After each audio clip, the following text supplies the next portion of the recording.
All right, let's dig into Ahsoka. We had the entire series come out. We're past the finale. We're gonna get into spoilers at this point. So, first initial impressions off of Ahsoka. What did you think of the series as a whole and this finale? Series as a whole, I will say it. I think I domed it as like the greatest series of Star Wars. Okay. There's way too many episodes where like this episode is tailored to visual effects and scenery and a little bit of storytelling. So where the next episode would be like things are going, like Mhm. the plots you're seeing it happen, and it's not just a standstill that it felt like in a course of multiple episodes. I was into almost every single episode of what was um, developing. Now, do you as a series? What would you talk like? Rate this in your Star Wars series? I didn't think anything could beat Mandalorian, and I feel like it's as good as Mandalorian in a very different feel. Like Okay. Mandalorian is a western, and this is a samurai story. Like they have just Okay. completely Okay. different feels, and I like that. So, like that, like even the music during the fights with Ahsoka in it have like the Japanese influence behind it. Their way they fight looks like two samurais going one to one, like whenever Ahsoka and Balin would go at it. Hmm. And I Hmm. really like their pulling inspiration from the original movies while they're expanding on like the prequel movies. They're pulling inspiration from the original movies in a way to where it's. I mean, it's just some of the simple things like let's explain the Force as a mystical thing, not metachlorians. Where Hmm. Sabine maybe very lightly knows the Force, but she could Yeah. just straight up train enough to be good at the Force. When before it was like, oh, let me check your metachlorians. They're high, so you're good at the Force now. Like this Mm. actually feels much more like you'd expect out of Luke Skywalker. You know, Okay. Okay. Okay. Okay. Now we're gonna be talking about the final episode, right? We're not let's as do it. talking as a whole. Okay. Yep. Okay. So I don't have a lot of negative things about to say about the episode. I don't know if you did or not. I was really trying to point out, like, really, like, stare at every single scene and be like, what do I not like? And the good news is, like, there wasn't really much. There was like two things, but I don't want to really talk about the negative. I'll wait until the end. Now, what are okay? My thoughts of I just want to talk about the witches real quick. Yeah, I think that's important. Yeah, what a huge like a opening to Star Wars that's different, right? What Yeah. like so much like this horror vibe that I've never witnessed in Star Wars, right? We just always It seen like feels the weird, dark but like a side. welcomed weirdness. Like, Yeah, oh, yeah. I've never seen a stormtrooper walk like that before. I'm Oh here for it. my god. Yeah, Yeah. yeah. So when and I'm doing horrible on names, so I apologize. But when the main witch that was working with Balin, right? Mhm. Yeah. When she turned Morgan. more yes, yes, Morgan. When she turned and they had like, they gave her the powers of the sword, I was like shooketh, like I don't Yeah. know. It just is it's so different. It's so different. Yes. And I love it. I love it. But even when shit, let me see this real quick. Even with the night troopers, like we all kind of knew that they were undead. Yes. Like we saw already, but the way that like now we know that they had like that faint green, like maybe they weren't fully undead, or maybe they were a different kind of undead. These were straight up like the bodies are moving, and that felt like some were shooting and some were just like, I don't have a gun, but I have to keep moving forward. So they were just walking Yeah. forward in a staggering way that was like, we get it. They're like zombies, but they're Yeah. stormtroopers. It was a really cool mix. Oh And my then god, that was so meanwhile, when you take the Dathomir magic, it's sure is the dark side of the Force, but it's magic. And so when you give those abilities to Morgan, it's not like she's becoming a Sith. She's becoming like this witch warrior with a yeah. flaming sword. And we Yeah. already saw that she fought good in the Mandalorian episode with her, so we already know she fights really well. So then she has a flaming sword and more magic, and it's just like, oh man, suddenly she's a threat that she wasn't a threat before. And like I just Yeah. couldn't wait to see what happened with her. It's a Yeah. shame that we didn't get to see like I'm glad she's down, like because for Ahsoka's sake, but I kind of wouldn't mind her going on to more episodes. I think she'd Yeah. make fun Yeah. play. Yeah, because I can really see her. I was thinking like, oh man, if she's staying alive, I can see her take over this witch's cult or whatever. Yeah. But it's funny though, because we were talking about the zombie troopers, right? And I literally just put zombie clones dope as fuck. Like that's all I Yeah. needed to write. But when they were come back to life, I was like, oh my gosh, like I don't even know if I'm watching Star Wars anymore, but I love it. Yeah. Yeah. Yeah, Oh, and it shit. was also kind of like Night of the Living Dead version of zombies. Not, I hate when nowadays when we get zombies, sometimes they're just shit. I mean, Walking Dead really ruined the genre in my opinion. Yeah. Um, this is good stuff though. I was really on board with this, uh, and I don't think it messed everything up too much. What are your thoughts on Ahsoka, Sabine, and Ezra in this episode? Okay. I really enjoyed it because I think we saw a couple things. I will say. Okay. So let me start fresh. Hmm. I saw things that I didn't really seen before, maybe in Star Wars. One of them being is where Sabine was like, "Hey, I'm gonna get you across this, and I'm gonna use the Force to kind of lift you." So when Yeah, Ezra jumped and she used her Force, I was like, "Huh, oh shit!" I don't know if I've ever like, I mean, I could be missing some, but really witnessed that before, you it's know? something to me. It felt like something like I could see that being a thing you would do in a video game, and it's interesting that they're Yeah, right. trying it Double here. You jump. know? Yeah, Yeah. yeah. It's just double jump. But Oh yeah. I like that. Sorry. Man, I tell you what, it is so small. But one of my favorite scenes was when them three walk into the room and the Morgan standing in front of them with the sword. Ahsoka's in their center. They Yeah. all have lightsabers out and they walk around. Yep. My God, I was like, who thought of this? This looks amazing. But Yeah. that's like what I want when I see them. When I see multiple Jedi's and they're going up the staircase and they all have their lightsabers out. I just want to see that shit flashing on my screen. Like Yeah. it really seems like a squad of Jedi's working together. Which we haven't Like seen damn, since the Clone Wars. So it's really cool to see it like kind of a rebirth of the Jedi Order in a way, yeah, with these three coming in to just kick some ass. And then um, on the other side of that, though, we have Morgan without a lightsaber with a flaming sword yeah, that's able like to keep up with it. I for some reason like it doesn't make sense in a way because you're like, oh well, normally lightsabers cut through metal without a problem. We see it happen all the time. Yeah, But you're like, yeah, no, that's just magic. Like we're gonna see some real badass stuff. And sure enough, like when the two hit, like the sound of it's weird, but the sound of actual metal sword hitting in Star Wars, again, like the zombies walking around, just changed it enough to where I was paying attention to it more. And it was yeah, yeah, really neat in that way. yeah. I did find myself in the same thing when like these unique things were happening in this episode. I'm like, oh, put everything down. Let me pay attention because Yeah. it's new, right?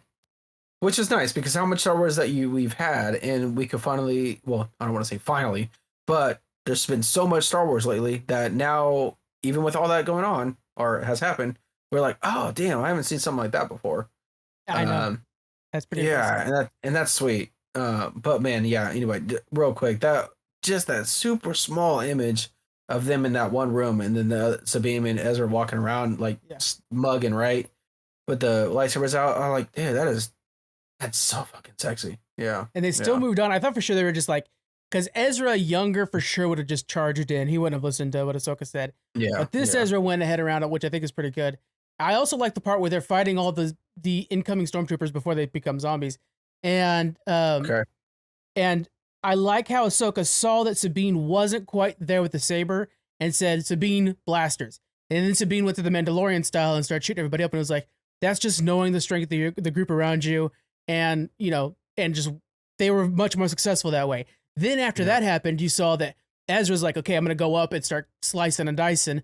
And they both moved up. It's like they were almost kind of like, well, we can't move up because then Sabine will move up with her lightsaber and she's not good. So I yeah, kind of like that they did that. It felt more effective that way. yeah. And that's actually that scene was actually something that I had in my negative notes, being Okay. that it felt slow. I can see. The blocking of the blasters, we have, and that was a little bit actually further on. Also, even past that scene, we have so many stormtroopers, and it's like, what's the fire rate on these things, man?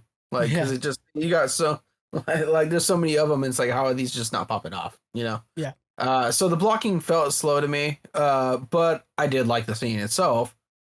Just that was just my negative thought on that one, really. I think we're going to see more of that because one of the themes, and we saw Anakin pop up at the end again. He was a Force ghost. I think we could all agree now that Anakin's actually a Mortis god, so he's actually more superior than a Force ghost. But so I think that's part of it is that her living up to the training of Anakin. So he said like you need the team, you need to embrace becoming a master to a Padawan, and you need to know like the troops are in your hands, and you have to be strong enough to lead them. And that was part of it. That scene was showing that like much like Anakin one of the best generals ever. Dave Filoni says best Jedi ever. She can handle that, and she can move up to that too because she has big shoes to fill. She's gonna try to Yeah. live up to be Anakin. Now, since you brought up Anakin, I'm going to go ahead and jump the gun. Can we be done with her inner conflict of Anakin? I don't think it's Um, going to be inner conflict anymore. I think it's going to be okay. much more like looking on. I think it's going to be kind of the Yoda Luke Skywalker relationship now, where Yoda will pop up just to say like, "Good job," or like, "You were Yeah. right" or "You were wrong." It Yeah. won't be like, "Oh, I don't know who I am anymore." I think now that Yeah. she's Gandalf the White, I don't think we have to worry about that I like that. Because when she played the clips when she was training in episode 7, I thought that was pretty badass. And I felt like, okay, that's something that she's holding on to. But then she finally got to the last clip, and I was like, okay, is this that moment where you listen to them all, how many ever times, whatever you did, and we can move on from you being upset or whatever the thing you were going on with Anakin this whole time? Because it's got to go eventually. And I was like, okay, I think we got it anymore. now. I mean, I it's think it's awesome going to to see be a it. different Right? relationship. Yeah, I think it's going to be Yeah. a different relationship. Just like again with Luke and Yoda. When Luke first ran into Yoda, he didn't even know what Yoda was. Yoda was mysterious. Eventually became a Grandmaster. And now they're both Grandmasters, and Yoda knows just a little bit more, or will give him insights from the other side. I think Yeah. that's the same thing we're going to have here. On those tapes, though, she's had those tapes for years. She's listened to all of them multiple times. She listens to them for training, but I think she also listens to them for comfort, because like, oh, that's my old friend. And I think there's a part of that too. And now that he's a Mortis god, and we saw that Balin, he was standing on the statue of the Mortis gods of the father, which is what Anakin, Okay. based off of Clone Wars. Okay, so real quick, the father of the Mortis gods wanted Anakin to replace him. Anakin said, "No, I have to go." He says, "You'll bring death to a lot of your friends and family." He says, "I don't give a shit." He goes, and so now it looks like because of the power that he has now, that he is taking that spot. He's now the guy who's in charge of balancing the Force, which was the chosen one to bring balance to the Force. And so Balin seems to be searching out the Mortis god. So I think we might have Balin running into Anakin or something like that, something along those lines, maybe. Mhm. How important do you think Balin will be? Well, he'll be interesting because you're gonna have to recast him. Oh, well, like, yeah, damn. A lot of death in this episode we're talking about. Well, it's zombies. Yeah. Uh, Yeah, okay. Yeah, because I was kind of thinking like they wouldn't be past this series, like the season 2, to be honest. So I thought for I'm sure interested to see he was gonna future. die, and I thought for sure we were gonna have what's her name, Shin, join Ahsoka, Yeah. or maybe like go join Thrawn. But now it looks like she's doing her own thing. She's gonna become a little warlord amongst this like tribe, you know. Yeah, and you know what I really appreciate, because that's us predicting what's something that's going to happen that we've already seen multiple times happen before in Star Wars. I will say with this episode, I think it was like episode 6 where Sabine handed the map over to Balin. Uh, you're like, oh shit, she actually did it. It wasn't a trick. It Yeah. wasn't, her like changing her mind and flipping it. And when I saw that, I was like, oh damn, we're finally like, oh, that's not expected, you know? Yeah, so well Uh, said. Yeah, because like the thing you'd expect to happen is like Sabine hands over the map, and then surprise, Ahsoka's behind and stabs through and gets it, or something like that. yeah, No, something. Ahsoka's Yeah. like not there. She's like a presumed dead, and Yeah. Sabine joins the bad guys for a second because she doesn't know anything else but to just find Ezra. That's a good point that this show Yeah. does. So yeah, we don't know what we're gonna find. Maybe Balin walks 2 feet forward on that hand that statue that he's on, and just falls off and dies. Oh, damn, yeah. Yeah, But you know what happens in Star Wars when people fall off long cliffs, big cliffs, whatever, Force Ghost. except for Mace Windu. Sad. Oh man. He's I dead, keep dead. thinking of Thanos when he threw off Gamora. Could be that whole situation too. Maybe he's Oh trying to get the man, Infinity Gems. Boom. That's what it is. and tie-in. It's like StarCraft taking over Warcraft. I will never forget when you made that like scenario for me. I want it so bad. I mean, Blizzard, you want to make us all happy. World of Make it happen. StarCraft. Dude, how much do you want them to? I mean, I want them to announce maybe even more than anything else. So they're going to announce the new World of Warcraft expansion. There's a bunch of stuff they're going to announce. Yeah. I want them to announce a new StarCraft game so bad. I love I feel StarCraft like so much. I feel like it's time for it. Most Hell yeah, definitely. it's time. Yeah, Ages. yeah. And the way they announce things, they announced Overwatch 2 in 2019. So I mean, like they definitely announced shit early. Just announce it already. Yeah, I'm interested to see what this whole Warcraft Rumble is. Is that Is that basically the like, mobile game or something like that? is it? I don't know. Might be. Almost Sounds like it's like Smash Bros. For World of Warcraft characters, which is like, okay, that's kind of what you did for the mobile I game. literally got goosebumps when you said that. I hadn't heard that before. Yeah, I don't know. I mean, I'm totally wrong, but that's just how I take it. Okay. Anyway, I'll check that out. What would you grade Ahsoka? Or do you have anything else to say about Ahsoka? Yeah, I do What want would to you say grade it? a couple things that I really enjoyed about like when I'm picking apart this episode. I think and you're gonna have to help me out here. The droid is probably like my favorite droid in Star Hugh Wars. Yang, yeah, mine too. Yeah. Oh man, and we're talking about like with the part for me, Ezra talking to him about the pieces of the lightsaber. Talking about dude, like hit me, oh, man. yeah. I was like, oh, the feels, man. But just how this one is, this droid is experienced, well communicated. He's flying ships, building lightsabers. He's been around forever. He's known like all the other prior Jedi's. Like, I think this is my favorite droid. And it's not. I fully agree with you, and that's hard because R2D2 is freaking dope. Chopper's dope. R2D2 is my number one, but this guy's up there, man. Hugh Yang, and voiced by David Tennant, who's from Good Omens, he's Doctor Who, he's all kinds of things. Somebody did the math on it. It says he's 25,000 years old, so way older than the Jedi Temple and the Jedi Order. So, oh man, yeah, okay, crazy. And then, we were talking about it on Challenge Accepted because he tells the stories to Ahsoka, and he's that old. Maybe all of Star Wars is just being told through him. Hey. In a galaxy far, far away. That's literally she asks, or he's like, "Which do you want to hear? Star Wars, the history of Star or whatever, the history of the galaxy, part 1, 2, or 3." And she says part 1's my favorite, which is a wink to the prequels. And then he's like, "Okay, in a galaxy far, far away, a long time ago in a galaxy far, far away, like the beginning of the Star Wars movie." So literally every Star Wars movie could be being told through Hugh Yang. That's interesting. Weird theory.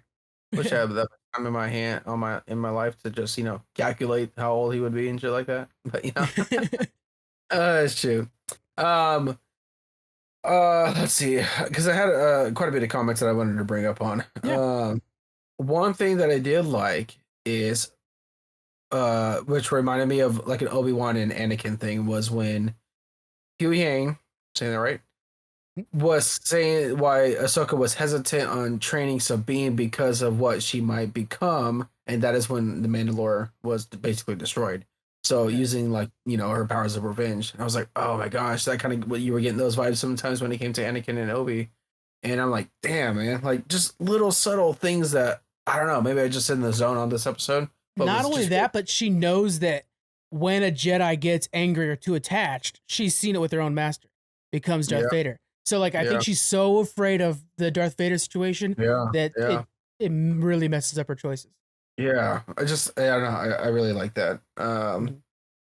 But I also, one of my favorite things about this was we finally got it. There's two fucking sides in Star Wars, right? You got the Empire, Rebels, dark side, light side, and we finally got to see it again. And it's probably been since like Empire Strikes Back. But an ending where the villain essentially got, away or got like won in a way. And I was like, about damn time. I'm a dark sider. Hey, I'm an Empire man. I will. I just like good stories, and the fact that Thrawn is gone, I'm now sitting here. You know what? Like in a simpler storyline or whatever, you'd be like, okay, our heroes won. It's fine. Blah blah blah. This one we're like, Ahsoka's fucked.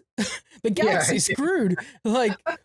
You got to remember, at this point, our next story, I believe, is Mandalorian season 4, and they're gonna be like, "Oh shit, there's Thrawn!" like they don't have any clue that he's coming. We know that, we know that Ezra kind of is talking to Hera, so he would say, but like Dathomir, there's a reason that they're bringing a ton of coffins to Dathomir, which is now going to be like the new fortress of Thrawn. Like, oh my god, like. I think he's like legit the Night King from Game of Thrones with all his White Walkers, but they're gonna be like taking planets over and stuff. Making me horny. Oh man, but that was something that I feel like we haven't seen since Empire Strikes Back, and me being like a fan of the dark side and the Empire and stuff like that. It's like, man, we got a dub, right? But it's perfect because there's two sides. You're not just gonna have the good guys win it every single time. That's against the odds every time too. Like it's always against the odds. Yeah, that really felt good. You know, and we talked about it earlier, how they always subvert our expectations. Because when Thrawn's giving that speech to Ahsoka, it felt like a badass move on his part. Is like, you know, I wish we got to meet face to face. You being the you know, the apprentice to Anakin. Maybe you're more like Anakin than you know. Kind of messing with her mind a little bit, like, you know. And then we would expect normally for her to pull some trick to where like he turns it on, like, oh no, Ezra shut off the power core, so it couldn't go into warp, so she gets on or hyperspace. Exactly. Yeah. That's what we would expect. Nope, left in the dust. You're abandoned in this galaxy. And now it's like, oh shit, she really like couldn't keep up or whatever when he hyperspace, and she was just there. I was like, oh okay, yeah. Well, we still got like 10 minutes left. Ezra's still there. Right. No, Ezra fucking went home. Like, shit, man. Which was kind of like weird, right? Like he just stole the like a stormtrooper outfit and just left. Which is what like, he does in Rebels a lot. Like really? He literally went through Empire training just to like spy on them. Like okay, so you think he's gonna bring valuable information is what you're saying? Because I'm like, what was the goal? What was the goal with Ezra? Well, I think I think his whole thing right now is like Thrawn moved. I have to warn the Republic about Thrawn. I think that's his whole thing because he's going straight to Dathomir. It's not like the Republic ever goes to Dathomir. Yeah, so they wouldn't know that he's sitting there building forces if it wasn't for Ezra breaking out. And Ezra multiple times has pretended to be a stormtrooper for gathering information back on the Rebels spy stuff. Right. Yeah. Got it. Speaking of that, real quick thing I really loved, one of the signature moves, because he has, I think it's called the Hydra, which is the name of his Star Destroyer, Thrawn's. You always see Star Destroyers in space, and they just like do space stuff. I like how he does in Rebels a lot, he brings it down to the planet and bombards the planet with it, which is like, hell yeah, you would do that. The thing's a massive firing machine. And in this one, we got to see it again where he's like, yeah, destroy that tower we're leaving behind. Boom, boom, boom, boom, boom, boom, boom. Oh, Ahsoka's coming up with 2 of her allies. Boom, boom, boom, boom, boom. Like he does that shit all the time in Rebels, and nobody does it in live action. So it's cool to see it in live action where he's just like, we've got 100 fucking guns on this thing. We're not fighting starships right now. Bombard the floor with it. He's erased towns doing that. I've actually never thought about him like the Star Destroyer being like on a planet that close. You never see it, but he brings that shit in orbit. Like I love in Rebels, like you just see like it right above them, like it almost overshadows, and then he just starts bombarding the town underneath them. And he's done it a few times. Yeah. Oh shit. Yeah. One thing I thought that was kind of corny. This is an earlier series. I know I'm just talking about season overall now. That's good. Was Ezra basically using the Force just to fight? And I was like, oh, that's so corny. But after a little bit, I was like, no. I kind of was liking it to. It felt like Ezra's like some type of like Diablo monk, like a monk. I kind of got the vibe that he's trying to be a pacifist for a second, like because he's been living with these people that are. It's funny. I literally, me and Thomas were exactly saying that. Like, this feels weird that he's not gonna just grab the saber. He's obviously way better than Sabine at it. But I think it was because we wanted to get the payoff of him building Kanan's replica saber. You know, that makes sense. Okay, yeah. I don't know. I just thought that was again something else that's different with the series that we haven't seen. And I was like, oh, that's kind of cool. I wonder if like we will get like some type of martial arts like Force users that are anti-blade. Yeah. But yeah, that's my spiel. I want a comic book series that's the 7 years of Ezra versus Thrawn in a whole new galaxy, because Ezra brings up the point like, oh, he raised the sisters again, or he woken the sisters again. Like the sisters were dead, and Thrawn found a way to bring them back to life so that they could start using their dark magic. So there's something big happening there. Why is so loyal? Like, what's the loyalty there? I was kind of wondering about that. Yeah, he must have brought them back because Ezra says he raised them or he awoken them. And so it's like, what was Thrawn doing? Like, I need troops. Let me find a way to like use his dark magic, because he could probably read the Sith language because he's that smart. He would read this because on the tower that's there, it has the old Sith language that says stuff. So he probably read that and was like, aha, this is how you do it. So yeah, there's some. I would like to see those two battling it out in comic books. I think would be really good. Yeah. I mean, yeah. Let's drop a grade on this. You could do a grade or you could do out of 10. Up to you. Okay. Okay. Okay. We're talking final episode or whole series? Let's do the whole series. Yeah. Okay. Whole series. I'm going. I'm going like almost perfect. I'm going like A-. Yeah. I'm going A. I'm going 10 out of 10. Yeah. I Okay. It blew my mind how freaking good this was. I did not. Yeah. I mean, I knew I was excited for Ahsoka. I was not disappointed with a single episode with a single choice.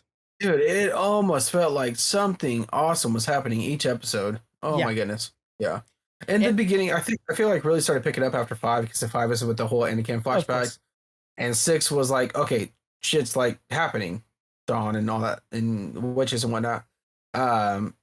7, the warning of Thrawn's back. You got God, I'm trying to think now. It's all like a straight line to me, which one's which. The what was that 8 or 7? No, the space woes when they're riding in the whale itself and then all the bombs minefield. I thought that was pretty badass. That was cool, yeah. And then yeah, the final episode being what it was. So even early on when she's fighting, like I think his name was Marok or whatever. I keep forgetting how cool that move was, where she like just like dipped to one side and the saber came past her. I was, my God, that's so cool. I think you nailed it right. You said it on one of an earlier episode of the podcast where I think you talked about her maturity or her experience now, and you highlighted that moment. And so when I watched it, it's like, damn, this is like a whole new Ahsoka. Like, yeah, truly experienced, like getting off the white, you know? So, yeah. She literally went from gray to white. Yeah. Yeah. So to me, it's flawless victory. Yeah. Perfect job. Yeah. So I mean, I did not think that was gonna be the case, but here we are.